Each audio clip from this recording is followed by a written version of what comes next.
As I sit here at 9:04 on Charlie Kirk's what would have been 32nd birthday, same age as my youngest brother who turned 32 over the summer. The other one's 35. And I think about a young man who had so much life to live in front of him.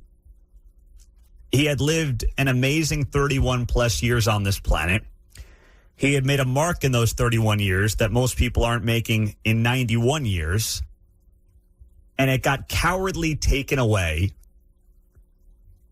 by somebody who didn't like his words, by somebody who didn't like his right to free speech, by somebody who didn't like the things that he said into a microphone or said to other people on college campuses, despite the fact that what Charlie Kirk was doing was exactly what we should all be encouraging people to do, which is interact and talk to those who they disagree with and debate with those that they disagree with.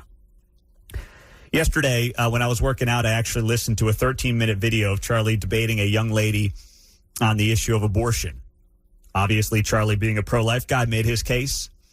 And the young woman, who was obviously an abortion advocate, made her case. And you know what? It ended up with her actually seeing more of Charlie's side, embracing more of Charlie's side, while still not agreeing with him 100%. Not saying she suddenly became a pro-lifer by the end of the debate. She saw more of what Charlie Kirk was saying and realized her own hypocrisy during this 13-minute conversation than I think she thought she was going to see walking into that debate with Charlie Kirk. That's who Charlie Kirk was. Take all the worst quotes that some people will tell you are out there about Charlie Kirk and from Charlie Kirk and actually watch a full 13-minute dialogue. It is respectful. Yes, it is passionate. It is fact-based. It is fact-driven. But it's not about demeaning the person that he's talking to and debating. That is not what Charlie Kirk did. And there are thousands of videos of him on the internet that you can find, and they all have a very same strain to it. Respectful, fact-based, and passionate. And today, the President of the United States is going to award him the Medal of Freedom. That will happen at 3 o'clock Central Time today at the White House. And as we sit here just over a month removed from Charlie Kirk getting assassinated, you know, I do think about him, his family, his wife Erica, his 2 young children, who are still sitting there wondering when exactly Dad is coming home. And they don't understand why they haven't seen Dad, especially his 3-year-old. The little one is too little to understand what's happening, but a 3-year-old is of that age where he just can't, or she just can't put 2 and 2 together and understand why Dad is not there and why Dad has not been there. As Erica Kirk has said on social media, and this was days after Charlie was assassinated, she said, Charlie Kirk, or Dad as she said it to her daughter, is on a work trip with Jesus to make more money to fund your blueberry budget.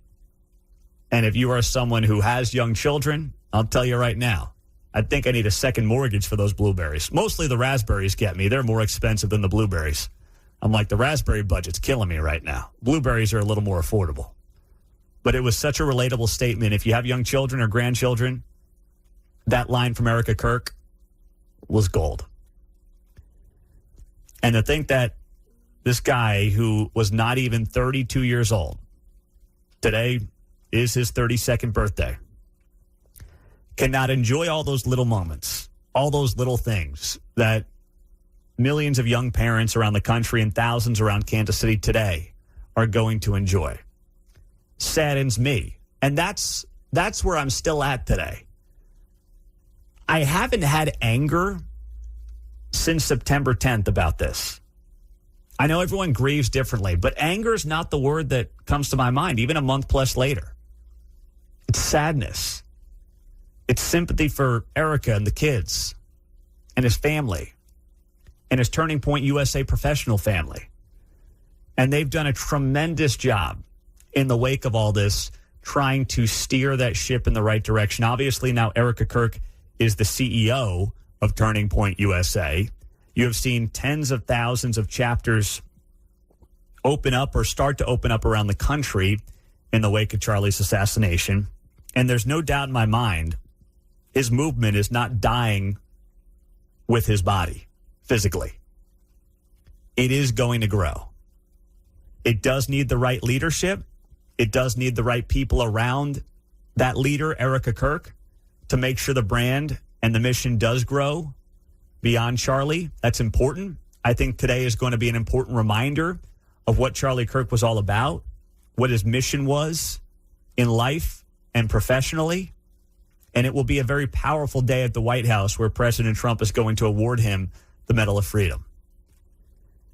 But as you go through all your little things today with your kids, whatever that might be, that next meltdown, that next time they're not listening,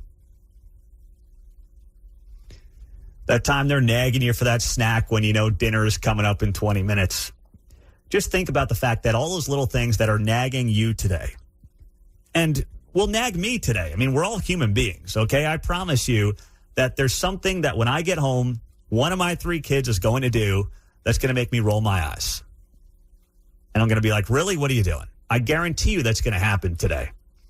But when that happens to you today, just think about the fact that Charlie Kirk can't do that today. He's never going to be able to do that ever again. His kids will never be able to experience Dad in that light ever again. And Erica Kirk is not going to have the ability to basically, in her own home, take that break, hand the kids off for 5 minutes, blow off some steam. That's not the life and world that she finds herself in right now. And that's something we should probably think about more often than many of us do as young parents. But I think today of all days, on a day that Charlie Kirk would have been 32 years old, it's just a reason to remember what that family lost and why they lost it. And how in America, that should never be the reason that you lose your life. 913-408-7957 is the text line and the studio line on KCMO. Message received. I'll get my own snacks today instead of bugging you. Thank you, John. Yeah, I try to hand out snacks after the show. And, you know, I throw them to the boys, and they run into their studio. And, the show's over. Yeah. It's been 5 minutes. Oh, gosh. Well, I got now an 18, 19-month-old who is learning how to open up the cabinet. So now we've got him locked. But now she gets ticked off because she knows the cabinet's locked. So she starts yelling and screaming at 19 months old. And I'm telling you what, man, she's got the pipes. I don't know where she gets that voice from. But she is loud, real loud. And now what she is doing is she is throwing a classic toddler fit when she cannot get into that cabinet and grab a bar or a fruit strip or whatever she wants. That's the phase that she is in. And yeah, there are some days I handle it better than others. There's no doubt about it. With all of them, we're all the same. We're all humans. We're all parents just trying to get by one day at a time. And to think about Charlie Kirk and the fact that today is a day when he will not be able to do that on his 32nd birthday. And if you had told Charlie this 6 months ago, he probably wouldn't have believed you. Why would he? Think about that today when you're going through the motions on a Tuesday in Kansas City. And hopefully listening to KCMO Talk Radio while you're doing it.